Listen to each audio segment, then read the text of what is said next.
स्वागत है आपका विज्ञान वृक्ष पे, जो बीएससी के स्टूडेंट्स और एस्पायरिंग स्कॉलर्स के लिए ज्ञान और सफलता का एक अनोखा साथी है। हेलो एवरीवन, विज्ञान वृक्ष के ऑनलाइन प्लेटफॉर्म पे आप सभी का स्वागत है। तो हम लास्ट क्लास से जैसे पढ़ रहे थे कि हमने डिकम्पोजिशन पोटेंशियल देख लिया था, डिपॉजिट पोटेंशियल देख लिया था कि क्या होता है, इन सब की हमने बात करी थी। आज हम पढ़ेंगे ओवर वोल्टेज। हमने देखो पोलराइजेशन की बात करी थी, तो हमने पोलराइजेशन में बोला था कि पोलराइजेशन दो तरीके से होता है, ठीक है। पोलराइजेशन एक तो कंसंट्रेशन पोलराइजेशन और एक ओवर वोल्टेज। तो कंसंट्रेशन पोलराइजेशन हम अपनी पिछली क्लासेस में डिस्कस कर चुके हैं, तो जिसने वो लेक्चर्स नहीं देखे हैं उन्हें ज़रूर देख लें।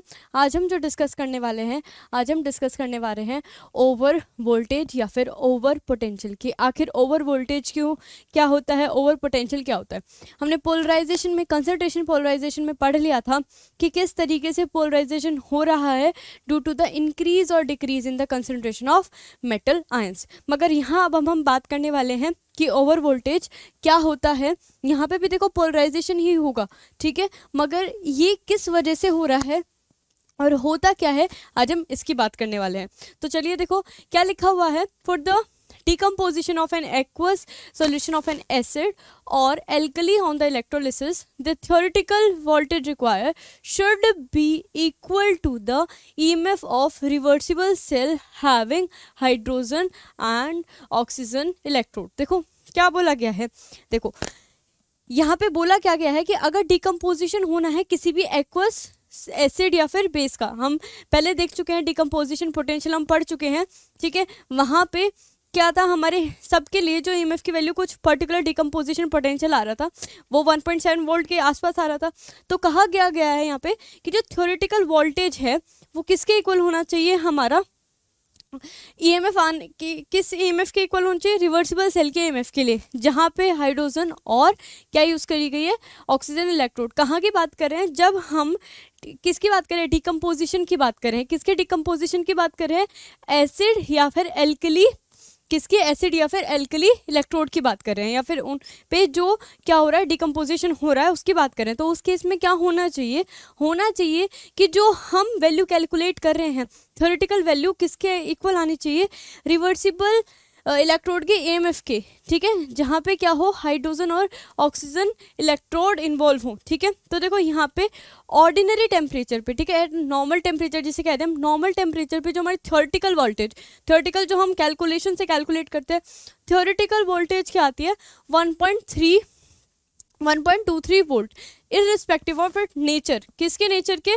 कि क्या हमने इलेक्ट्रोलाइट लिया है उसके इररिस्पेक्टिव में, कि वो किस पे डिपेंड नहीं कर रहा है, ये जो थ्योरेटिकल वोल्टेज आ रही है वो किस पे डिपेंड नहीं कर रही है कि हम इलेक्ट्रोलाइट कैसा लेके चल रहे हैं। तो थ्योरेटिकल वैल्यू कुछ इस तरीके से आई, कितनी आई 1.23 वोल्ट, ठीक है। वहीं अगर हम बात करें एक्चुअल वैल्यू की तो वो बहुत ज़्यादा आई, और किस पे डिपेंड कर रही थी, नेचर ऑफ इलेक्ट्रोड पे, ठीक है।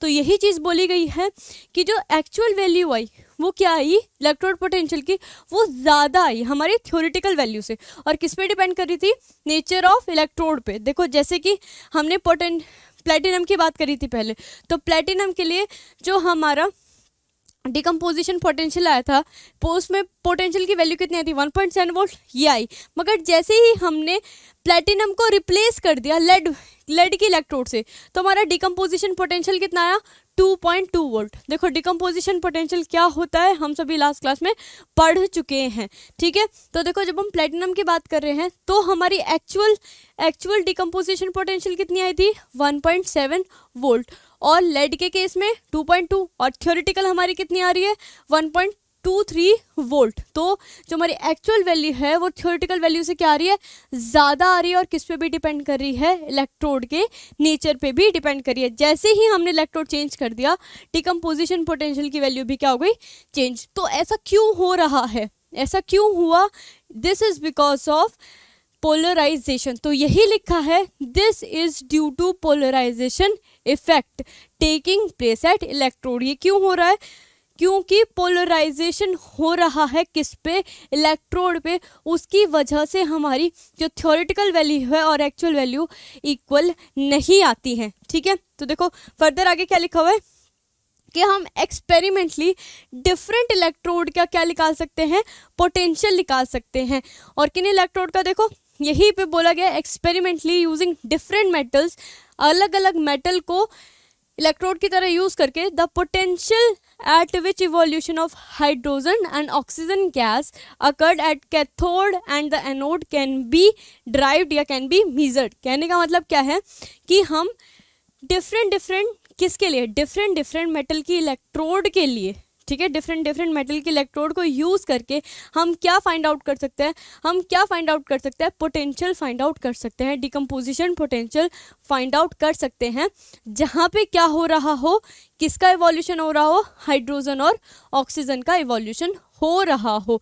ठीक है, तो अब देखो यहाँ पे बात आ रही है, अब ध्यान से सुनना, यहाँ पे अब बात आ रही है कि हमारा आखिर, अब यहाँ पे एक्चुअल डेफिनेशन आ रही है कि आखिर हमारा ओवर वोल्टेज या फिर ओवर पोटेंशियल होता क्या है। तो ये क्या है, the difference between the potential of electrode eight which evolution of gas is observed and the theoretical value. कहने का मतलब क्या है, जो डिफरेंस होता है वो पोटेंशियल जिस पे गैस इवॉल्व हुई है उसकी एक्चुअल वैल्यू के बीच में, और एक्सपेरिमेंटल, देखो जो एक्चुअल वैल्यू है और हमारी थ्योरेटिकल वैल्यू, यानी कि एक्सपेरिमेंटल जो हमने पोटेंशियल निकाला है और थ्योरेटिकल पोटेंशियल निकाला है, उनके बीच का जो डिफरेंस है उसी को ही हम क्या बोल देते हैं, क्या बोल देते हैं, ओवर वोल्टेज या फिर ओवर पोटेंशियल। तो समझ आया हमारी, देखो कहना क्या चाह रहे हैं कि हम जो थ्योरेटिकल वैल्यू पहले लेके चल रहे थे, जहाँ पे किसका इवोल्यूशन हो रहा था, हाइड्रोजन और ऑक्सीजन गैस का, उसकी जो वैल्यू आ रही थी वो 1.23 वोल्ट आ रही थी, और एक्सपेरिमेंटली जब हमने ऑब्जर्व करी, एक्चुअल वैल्यू जो ऑब्जर्व करी वो ज़्यादा थी। ठीक है, तो इन एक्चुअल वैल्यू और थ्योरेटिकल वैल्यू के डिफरेंस को ही क्या कह देते हैं, ओवर वोल्टेज। कंडीशन क्या होती है कि क्या होना चाहिए, सेम सॉल्यूशन होना चाहिए, सेम सॉल्यूशन की ही क्या होनी चाहिए, एक्सपेरिमेंटल वैल्यू और मतलब थ्योरेटिकल वैल्यू या फिर एक्चुअल वैल्यू और थ्योरेटिकल वैल्यू। ठीक है, यहाँ तक चीज़ समझ आई। ओवर वोल्टेज क्या होता है, ठीक है, this is the difference between, किसके बीच में, difference between the potential of electrode at which evolution of hydrogen and oxygen gas is taking place, gas is actually observe, जिस पोटेंशियल पे मतलब एक्चुअली में क्या हो रहा है, इवोल्यूशन हो रहा है, यानी कि actual value and theoretical value के डिफरेंस को किसके लिए, फॉर द सेम सॉल्यूशन, उसी को हम क्या बोल देते हैं, ओवर वोल्टेज या फिर ओवर पोटेंशियल। ठीक है, ये क्या है, दूसरे, देखो जब हमने कंसंट्रेशन पोलराइजेशन पढ़ा था तो वहाँ पे हमने क्या देखा था कि इलेक्ट्रोड पोटेंशियल डिफरेंट, यानी कि इंक्रीज हो रहा था या डिक्रीज हो रहा था जब हम क्या कर रहे थे, मेटल आयन की कंसंट्रेशन इंक्रीज या फिर डिक्रीज कर रहे थे, तो उसको हमने कंसंट्रेशन पोलराइजेशन बोल दिया था। यहाँ पे ओवर पोटेंशियल क्या होता है या ओवर वोल्टेज क्या होता है, ये डिफरेंस होता है थ्योरेटिकल और एक्चुअल वैल्यूज, किसकी वैल्यू, पोटेंशियल की, उस पोटेंशियल की जहाँ पे हमारा ऑक्सीजन और हाइड्रोजन गैस का क्या हो, इवोल्यूशन हो। ठीक है, ये चीज़ समझ आ गई।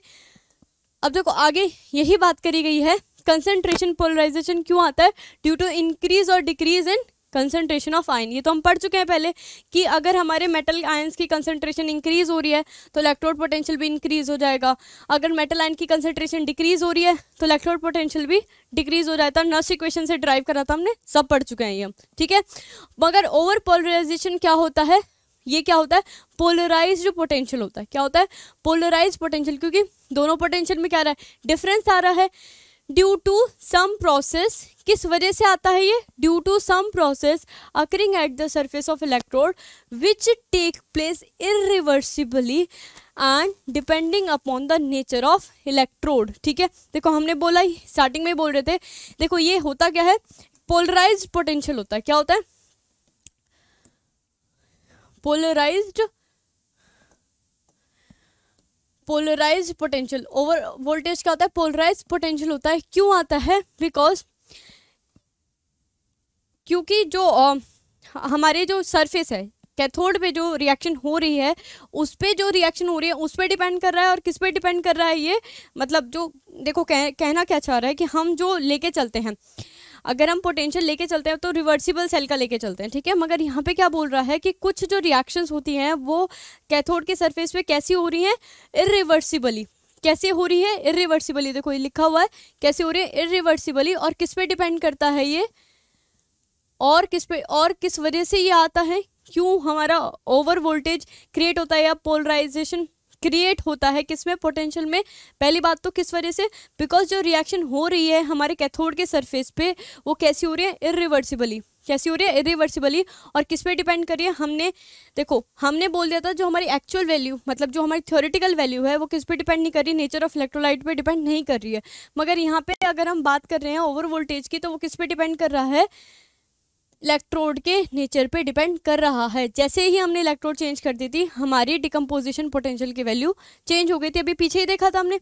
तो देखो जो हमारा टोटल पोलराइजेशन होता है, सिंपल सी बात है, अगर टोटल पोलराइजेशन है तो उसमें क्या भी होगा, कंसंट्रेशन पोलराइजेशन भी होगा और क्या होगा, ओवर वोल्टेज भी होगा। दोनों के सम से ही हमें क्या मिलेगा, टोटल पोलराइजेशन।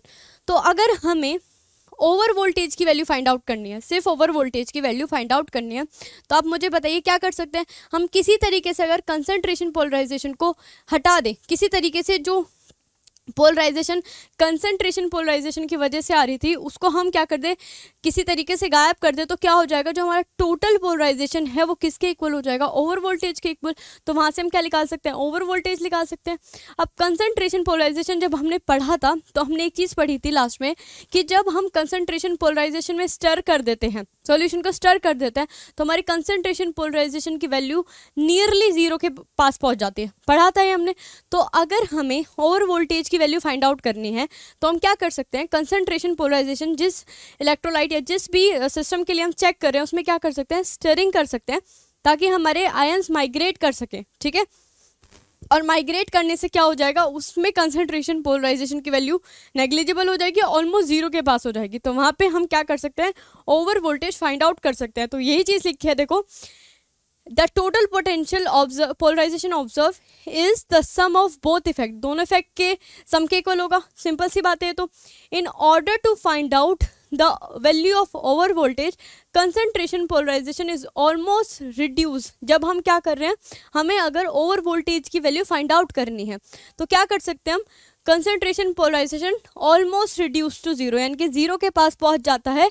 कब, जब हम स्टर करते हैं किसी भी इलेक्ट्रोलाइट सॉल्यूशन को, उस इलेक्ट्रोलाइट सॉल्यूशन को जिस सिस्टम की हम बात कर रहे हैं। ठीक है, द पोलराइजेशन वोल्टेज, जो अब पोलराइजेशन वोल्टेज आएगा वो किस वजह से आएगा, ओवर वोल्टेज की वजह से। आई ये चीज़ हम समझ कि हम क्या कर रहे हैं, हम कंसंट्रेशन पोलराइजेशन की वैल्यू जो है वो नेग्लिजिबल कर रहे हैं।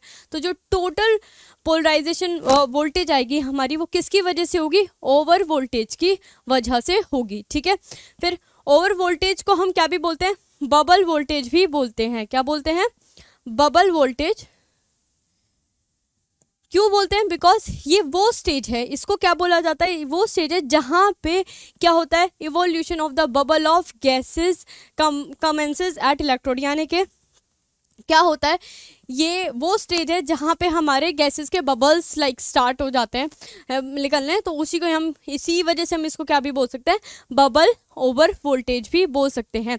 देखो अब ओवर वोल्टेज कब डिटरमाइन करते हैं हम, ये देखो यहाँ लिखा हुआ है करंट, डेफिनेट करंट डेंसिटी पे। कब डिटरमाइन कर सकते हैं, डेफिनेट करंट डेंसिटी पे। तो करंट, देखो definite current density at definite current density. अब करंट डेंसिटी होती क्या है, देखो करंट डेंसिटी होती है,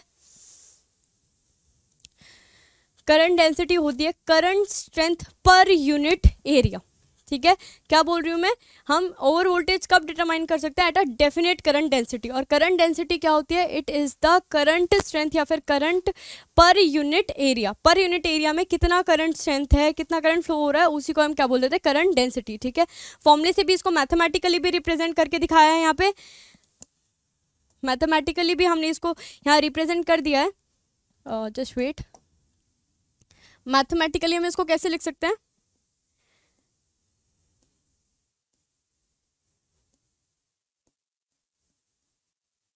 मैथमेटिकली करंट डेंसिटी क्या है, करंट पर यूनिट एरिया। जब एरिया 1 हो जाएगा तो करंट ही किसके इक्वल हो जाएगा, करंट डेंसिटी के। ठीक है, तो ये देखो लिखा भी हुआ है current strength per unit area of electrode, पर यूनिट एरिया ऑफ इलेक्ट्रोड।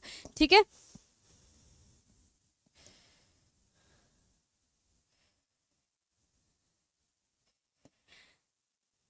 ठीक है। और देखो जब हम अब हम करंट, ये बात करी गई है कि हम डेफिनेट वैल्यू कैसे निकाल सकते हैं किसकी, करंट डेंसिटी की। तो देखो उस केस में हमें करंट को डेफिनेट कर सकते हैं कैसे, कि हम कोई भी अगर हम वोल्टेज अप्लाई कर रहे हैं तो हमें उसकी वैल्यू पता है, हम क्या लगा सकते हैं उसमें, रेजिस्टेंस लगा सकते हैं, ठीक है, वेरिएबल रेजिस्टेंस लगा सकते हैं, जिससे हम क्या निकाल सकते हैं, करंट की वैल्यू निकाल सकते हैं। जब करंट निकल जाएगा तो यहाँ पे हम करंट पर यूनिट एरिया निकाल सकते हैं। तो देखो ये लिखा हुआ है एट द अप्लाइड वोल्टेज, जब हम क्या कोई भी पर्टिकुलर वैल्यू का वोल्टेज अप्लाई कर रहे हैं bye connecting a variable resistance. अब क्या कनेक्ट कर देंगे हम उससे, वेरिएबल रेजिस्टेंस। ये रेजिस्टेंस क्या होता है ये सब आप मतलब उसमें पढ़ चुके होंगे कि फिजिक्स में भी हमने पढ़ा है रेजिस्टेंस क्या होता है, करंट क्या होता है, बहुत पहले पढ़ते आए हैं, ठीक है। इन द सर्किट जब हम क्या लगाते थे, वेरिएबल रेजिस्टेंस लगाते हैं सर्किट में, तो हम क्या कर सकते हैं, the current density can be made to have definite value. की करंट डेंसिटी की क्या मिल सकती है, हमें एक डेफिनेट वैल्यू मिल सकती है। और करंट जो हमारा करंट होता है, करंट का फॉर्मूला क्या होता है, वी यानी कि ई क्या है, ई यानी कि वोल्टेज है, ई बाय आर। यहाँ पे करंट का भी आपको फॉर्मूला लिख दिया है और करंट डेंसिटी का भी फॉर्मूला लिखा है। करंट का फॉर्मूला क्या होगा, आई, जब हम क्या करें एक डेफिनेट वोल्टेज अप्लाई कर रहे हैं और वेरिएबल रेजिस्टेंस लगा दिया है सर्किट में, तो हमारे करंट की वैल्यू क्या होगी, I is equals to E by R या वी बाय आर, ठीक है। ई रिप्रेजेंट वोल्टेज, ठीक है, या फिर ईएमएफ जिसको हम बोलते हैं, ठीक है। और हमारा करंट डेंसिटी किसके इक्वल होता है, current density equals to current strength per unit area और पर एरिया, ठीक है। किसका एरिया, एरिया ऑफ इलेक्ट्रोड, ठीक है। यहाँ तक चीज़ें समझ आ गई। हमने क्या पढ़ा है कि ओवर वोल्टेज क्या होता है, हम उसको कैसे कैलकुलेट कर सकते हैं, ठीक है। और ओवर वोल्टेज को हम किस पे, डेफिनेट करंट डेंसिटी पे मेजर कर सकते हैं। करंट डेंसिटी क्या होती है वो देख लिया हमने, ठीक है, सब बात कर ली। फिर आगे चलते हैं। देखो अब हम बात करते हैं हाइड्रोजन ओवर वोल्टेज की। हाइड्रोजन ओवर वोल्टेज क्या है, सेम बस वही है, ओवर वोल्टेज है जहाँ पे हम क्या, जहाँ पे किसका इवोल्यूशन हो रहा है, हाइड्रोजन का इवोल्यूशन हो रहा है, किसके सरफेस पे, इलेक्ट्रोड के सरफेस पे, उसे हम क्या बोल देते हैं, हाइड्रोजन ओवर वोल्टेज, ठीक है, ठीक है। वही चीज़ है, कुछ डिफरेंस नहीं है। जो ओवर वोल्टेज किसकी वजह से आ रहा है, due to the evolution of hydrogen gas at the surface of electrode, उसको ही हम क्या बोलते हैं, इलेक्ट्रोड में कौन सी इलेक्ट्रोड, कैथोड, ठीक है। तो उसी को हम क्या बोल देते हैं, हाइड्रोजन ओवर वोल्टेज या फिर कैथोडिक वोल्टेज, क्या बोल देते हैं, हाइड्रोजन ओवर वोल्टेज या फिर कैथोडिक वोल्टेज। कैथोडिक वोल्टेज क्यों बोल रहे हैं, क्योंकि देखो कहाँ हो रहा है इवोल्यूशन ऑफ हाइड्रोजन, कहाँ हो रहा है, कैथोड पे हो रहा है, तो इसलिए हम इसको क्या भी बोल देते हैं, कैथोडिक ओवर वोल्टेज। अब देखो हम फैक्टर्स की बात करते हैं, हमने पढ़ लिया है ओवर वोल्टेज क्या होता है, तो अब उसके डिस्कस करने की जरूरत नहीं। अब हम बात करते हैं कि किस किस फैक्टर्स पे डिपेंड करता है। देखो सबसे पहले डिपेंड करंट डेंसिटी पे डिपेंड करता है। पहले हमने पढ़ ली कि करंट डेंसिटी क्या होती है, करंट डेंसिटी पे कैसे डिपेंड करता है। देखो ये बात करते हैं, करंट डेंसिटी की बात करते हैं कि किस तरीके से करंट डेंसिटी पे डिपेंड करता है। देखो क्या लिखा है कि for a particular cathode at a particular temperature, किसी भी पर्टिकुलर कैथोड के लिए, एक ही कैथोड लेके चल रहे हैं, उसी का कोई भी एक particular temperature, hydrogen over voltage increase होता है with the increase of current density एक पर्टिकुलर लिमिट तक। यानी कि मैंने एक पर्टिकुलर एलिमेंट लिया है, एक टेम्परेचर सेट कर दिया है, उस केस में क्या हो रहा है, हमारा जो हाइड्रोजन ओवर वोल्टेज है, ठीक है, यानी कि पोटेंशियल डिफरेंस जो है वो किस पे डिपेंड कर रहा है, करंट डेंसिटी पे डिपेंड कर रहा है। और कैसे डिपेंड कर रहा है कि जैसे जैसे हमारा करंट डेंसिटी इंक्रीज होगी, हाइड्रोजन ओवर वोल्टेज इंक्रीज होगा एक पर्टिकुलर लिमिट तक, ठीक है। अब देखो इसके लिए एक फॉर्मूला भी है कि हमारा E naught is equals to A plus B log I. देखो यहाँ पे ई नोट क्या है, ओवर वोल्टेज, इससे हम क्या डिटरमाइन कर सकते हैं, ओवर वोल्टेज की वैल्यू, ठीक है। ए और बी क्या है हमारे, यहाँ लिख देते हैं, ए और बी क्या है हमारे, कांस्टेंट है, ए और बी क्या है, कांस्टेंट, और वहाँ पे आई क्या है हमारा, करंट डेंसिटी। आई क्या है, करंट डेंसिटी। यहाँ पे आई से क्या मतलब आई को किससे रिप्रेजेंट कर दिया, करंट डेंसिटी से। तो देखो जब हम क्या करें, करंट डेंसिटी किसके इक्वल होगी, करंट के, जब हमारा एरिया क्या होगा, एरिया क्या होगा, पर यूनिट होगा, यूनिट एरिया होगा 1 मीटर स्क्वायर, ठीक है। तो उस केस में क्या होगा, करंट डेंसिटी किसके इक्वल होगे, करंट के इक्वल होगी, ठीक है। तो वही चीज़ लिखे हुए इसमें क्या हो जाएगा, E naught over voltage is equals to A plus B log I. I क्या है, करंट डेंसिटी, ठीक है, याद रखना। और फिर देखो जो ग्राफ आएगा ना वो कैसा आएगा, स्ट्रेट लाइन। अगर हम इक्वेशन लगाएं y is equals to M X plus C वाली, ये तो सबने ही पढ़ रखा है, स्ट्रेट लाइन इक्वेशन सबको पता है, स्ट्रेट लाइन इक्वेशन इसको हमने y पे लिया है, y इज इक्वल्स टू ये m, ये x और प्लस c। तो ग्राफ देखो कुछ इस तरीके से आएगा, y पे क्या है e हो जाएगा, ठीक है, या फिर ई नॉट से क्या ओवर वोल्टेज, और लॉग आए कहाँ पे है मेरी x एक्सिस पे, ठीक है। कुछ ना कुछ इंटरसेप्ट की वैल्यू है, इंटरसेप्ट कितना है a, स्लोप क्या है पॉजिटिव है, इसलिए कैसा हो ग्राफ बनेगा, कुछ इस तरीके से हमारा ग्राफ बनेगा। देखो ये कैसा है, लीनियर ग्राफ है, ये लीनियर इक्वेशन है, ठीक है। अब देखो बात करते हैं, यहाँ से हमें पता चल गई ये इक्वेशन से हम क्या निकाल सकते हैं, करंट डेंसिटी और ओवर वोल्टेज के बीच का रिलेशन निकाल सकते हैं। इससे पता चल रहा है हमारा जैसे जैसे हम क्या कर रहे हैं, जैसे जैसे करंट डेंसिटी इंक्रीज कर रहे हैं ओवर वोल्टेज भी क्या हो रहा है, इंक्रीज हो रहा है लीनियरली, ठीक है। फिर बात करते हैं हम किसकी, नेचर ऑफ मेटल। जो मेटल यूज़ कर रहे हैं कैथोड के लिए उस पर भी ये डिपेंड करता है। जैसे हमने देखा था पहले हमने प्लेटिनम यूज़ करा था, तो क्या होता है देखो, प्लेटिनम के लिए डिकम्पोजिशन वोल्टेज की वैल्यू डिफरेंट थी, लेड के लिए डिकम्पोजिशन वैल्यू डिफरेंट थी। देखो यहाँ क्या बोल रहा है कि जब हम प्लेटिनाइज प्लेटिनम की बात करते हैं तो जो हाइड्रोजन ओवर वोल्टेज है वो ऑलमोस्ट कहाँ पहुँच जाता है, जीरो के पास पहुँच जाता है, जब क्या हो, जीरो करंट डेंसिटी हो, क्या हो, जीरो करंट डेंसिटी। और ये किसकी कंडीशन होती है, कंडीशन होती है रिवर्सिबल इलेक्ट्रोड की कंडीशन होती है, तब क्या है, these are the condition hydrogen electrode is reversible. यानी कि जब क्या कह रहा है, समझो इस बात को, जब हमारे हाइड्रोजन ओवर वोल्टेज की वैल्यू, यानी कि जब हमारी करंट डेंसिटी जीरो हो, करंट डेंसिटी जीरो हो और हाइड्रोजन वोल्टेज, जो हाइड्रोजन ओवर वोल्टेज है वो ऑलमोस्ट अगर जीरो की तरफ जा रहा है, तो ये किसकी कंडीशन है, रिवर्सिबल इलेक्ट्रोड की कंडीशन है। तो इस केस में क्या बोल रहे हैं कि हाइड्रोजन इलेक्ट्रोड कैसी है, रिवर्सिबल इलेक्ट्रोड है। मगर अगर इसी के लिए हम करंट डेंसिटी का अगर वैल्यू जीरो कर देते हैं और डिफरेंट मेटल्स के लिए हम क्या निकालते हैं, ओवर वोल्टेज की वैल्यू, तो ओवर वोल्टेज की वैल्यू काफ़ी ज़्यादा आती है, जीरो नहीं आती है कब भी। इवन हम क्या लेके चल रहे हैं, ओवर वोल्टेज क्या लेके चल रहे हैं, जीरो लेके, सॉरी, जब हम करंट डेंसिटी क्या लेके चल रहे हैं, जीरो लेके चल रहे हैं, मगर ओवर वोल्टेज की वैल्यू क्या नहीं आ रही है, उनकी हाइड्रोजन ओवर वोल्टेज की वैल्यू क्या नहीं आ रही है, जीरो नहीं आ रही। तो यानी कि ये गैस कैसे बिहेव नहीं करेंगे, रिवर्सिबली बिहेव नहीं करेंगे। तो इसीलिए हमने स्टार्टिंग में बोला था कि ओवर वोल्टेज कैसे बिहेव करती हैं, वो इरिवर्सिबल मैनर में, ठीक है, ठीक है। ये देखो ये लिखा हुआ है, the hydrogen over voltage is zero at zero current density because under this condition hydrogen electrode is reversible। In condition के अंदर hydrogen electrode कैसी है, reversible। whereas even at zero electron density using other metal as cathode, hydrogen over voltage has quite high value। क्या है, hydrogen over voltage की value क्या है, high है। कब, जब हम क्या यूज़ कर रहे हैं, इवन हम क्या यूज़ कर रहे हैं, हाइड्रोजन ओवर वोल्टेज की वैल्यू क्या होती है, हाई आती है, मतलब ज़्यादा आती है।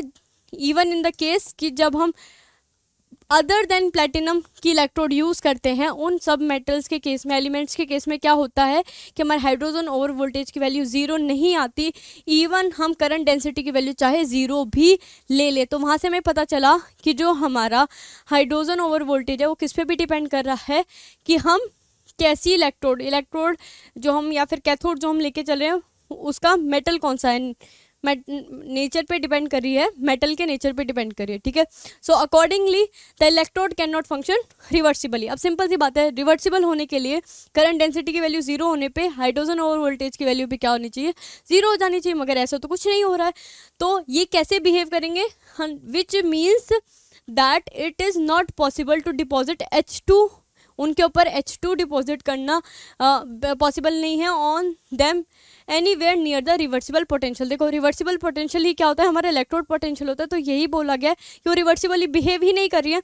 तो इस कंडीशन के अंडर, इन कंडीशन के अंडर हाइड्रोजन का डिपॉजिट होना उन पे पॉसिबल नहीं है, ठीक है। फिर आगे बात करते हैं टेम्परेचर की। देखो टेम्परेचर में क्या बोला गया है कि हाइड्रोजन ओवर वोल्टेज, देखो सिंपल लिखा हुआ है, हाइड्रोजन ओवर वोल्टेज क्या होगी, डिक्रीज होगी जैसे जैसे टेम्परेचर इंक्रीज होगा। क्या बोला गया है, हाइड्रोजन ओवर वोल्टेज क्या होगा, डिक्रीज होगा विद इंक्रीज इन टेम्परेचर। जैसे जैसे टेम्परेचर बढ़ेगा हाइड्रोजन ओवर वोल्टेज की वैल्यू क्या हो जाएगी, डिक्रीज हो जाएगी। फिर लास्ट हमारा पॉइंट जो बचता है that is the nature of cathodic surface. Cathode, देखो कैथोड क्यों बोल रहे हैं, कैथोडिक क्यों बोल रहे हैं इलेक्ट्रोड को, क्योंकि हम यहाँ पे हाइड्रोजन की इवोल्यूशन की बात कर रहे हैं और वो कहाँ होगा, हमारा कैथोड पे होगा, ठीक है। तो अब बात कर रहे हैं कि वो सरफेस कैसा है, स्मूथ है, रफ है, कैसा है, उस पर भी डिपेंड करता है। तो यही चीज़ लिखी हुई है कि जैसे कि हमारा सरफेस कैसे हो सकता है, स्मूथ भी हो सकता है, शाइनी भी हो सकता है, पॉलिश भी हो सकता है, मगर over voltage is invariably greater for than on a rough. देखो जब हम कहने का देन क्या बोला गया, than on a rough pitted और इचड सरफेस, मतलब जो रफ सरफेस है उससे ज़्यादा हमारा ओवर वोल्टेज कहाँ आता है, स्मूथ, शाइनी और कहाँ पे, पॉलिश सरफेस पे। यही चीज़ें लिखी हुई है कि जो मतलब ग्रेटर होता है ओवर वोल्टेज, क्या होता है, हाइड्रोजन ओवर वोल्टेज ज़्यादा होता है कब, जब हमारा सरफेस स्मूथ हो, शाइनी हो और पॉलिश हो, ठीक है। अब और लास्ट में जो हमारा कॉम्पोजिशन है कि किस तरीके से क्या कॉम्पोजिशन है हमारे इलेक्ट्रोड का, और पीएच जो है उस पर बहुत ही कम हमारा हाइड्रोजन ओवर वोल्टेज डिपेंड करता है। तो ये दे रखा है very little effect on hydrogen over voltage. तो आज हमने बात कर ली ओवर वोल्टेज की। ये क्या है, पोलराइजेशन का दूसरा टाइप था। कंसंट्रेशन पोलराइजेशन हम पहले पढ़ चुके थे, क्या होता है ये हमने बात कर ली, ठीक है। किस तरीके से ये डिफरेंट होता है कंसंट्रेशन पोलराइजेशन से, उसकी आज हमने बात कर ली। फिर हमने आज बात करी है कि किस तरीके से जो हमारा ये है हाइड्रोजन गैस इलेक्ट्रोड क्या होता है और किस किस फैक्टर्स पे डिपेंड करता है। हमने देखा था करंट डेंसिटी पे डिपेंड करता है, और किस पे डिपेंड करता है, फटाफट से बताए, टेम्परेचर पे डिपेंड करता है, और किस पे डिपेंड करता है, कैथोडिक सरफेस पे डिपेंड करता है, और भी हमने फैक्टर्स के बारे में पढ़ा था, ठीक है। या फिर हम कहते कि नेचर ऑफ कैथोड, मतलब मेटल जो हमने यूज़ करा है कैथोड के एज अ कैथोड, उस पर भी डिपेंड करता है। तो आज हमने हाइड्रोजन ओवर वोल्टेज भी ख़त्म कर दिया और किसकी भी बात कर ली है हमने, ओवर वोल्टेज की। अभी ओवर वोल्टेज ख़त्म नहीं हुआ है, आगे हम इसकी एप्लीकेशन भी पढ़ेंगे और भी 2-3 छोटे टॉपिक्स हैं वो नेक्स्ट क्लास में कवर करेंगे। तो आज के लिए इतना ही, मिलते हैं नेक्स्ट क्लास में।